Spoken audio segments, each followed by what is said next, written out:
बच्चों देखो, आप लोग का सबक चल रहा है आर्यभट्ट और त्रियंगा। आर्यभट्ट के बारे में मैं बतला चुका हूं आप लोगों को, और उसके बारे में कुछ सवालात हैं जो हम आखिरी में बतलाएंगे। लेकिन आज का जो आपका सबक है आर्यभट्ट का ही एक हिस्सा, एक जुज है त्रियंगा। देखिए त्रियंगा कहाँ है। त्रियंगा पटना से 30 किलोमीटर की दूरी पर है। ये बात याद रखिए।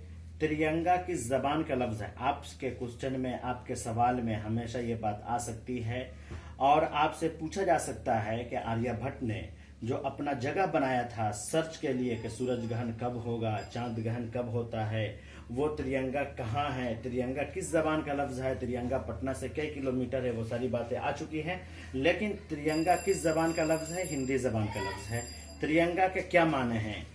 त्रियंगा के माने हैं तारे गिनना। तारे गिनना क्यों रखा गया है? वो इस वजह से रखा गया है कि आर्यभट्ट उसी त्रियंगा के पास जो एक टीला बनाए हुए थे, पहाड़ बनाए हुए थे, ऊंची जगह पर वो बैठ करके रात को तारे गिना करता था और ये वो सोचता था कि सूरज ग्रहण या चांद ग्रहण कैसे होता है। त्रियंगा टीला की ऊंचाई कितनी थी? 60 फीट थी।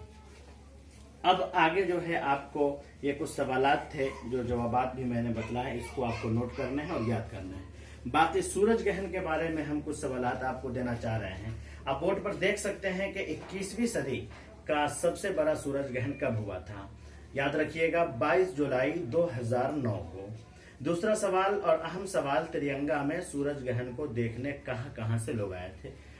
पूरी दुनिया से लोग आए थे। अमेरिका से कौन साइंसदान यहाँ पहुंचे? देखो, अमेरिका से बिहार की सरजमीन पर पटना, और भी पटना में त्रियंगा आर्यभट्ट का जहां जगह थी, जहां बनाया था उन्होंने, तो वो अमेरिका के साइंसदान पहुंचे थे। अमेरिका के साइंसदान का नाम इसरो और इना था। ये दोनों बहुत मशहूर साइंसदान है। सूरज ग्रहण कब और किस वक्त हुआ? याद रखिए 22 जुलाई 5:29 और 56 सेकंड पर। बात समझ गए? यानी सूरज ग्रहण जो हुआ था वो 22 जुलाई 2009 को, 22 जुलाई 2009 5:29 और 56 सेकंड पर यह दुनिया का सबसे बड़ा सूरज ग्रहण हुआ था। और पहले पिछले सबक में मैं आपको बता चुका हूं कि सूरज ग्रहण कितने सालों के बाद होता है। आर्यभट्ट के बारे में बता चुका हूं, त्रियंगा के बारे में बता चुका हूं। अब अगला जो सबक होगा इंशाअल्लाह सूरज ग्रहण, त्रियंगा और उसके बाद में जो है उसके सवालात और जवाबात मुख्तसर तवील और मुख्तसर तरीन के बारे में हम बतलाएंगे। आप हजरात इसको नोट कर लें, फिर बाकी सबक इंशाअल्लाह आइंदा पढ़ाया जाएगा।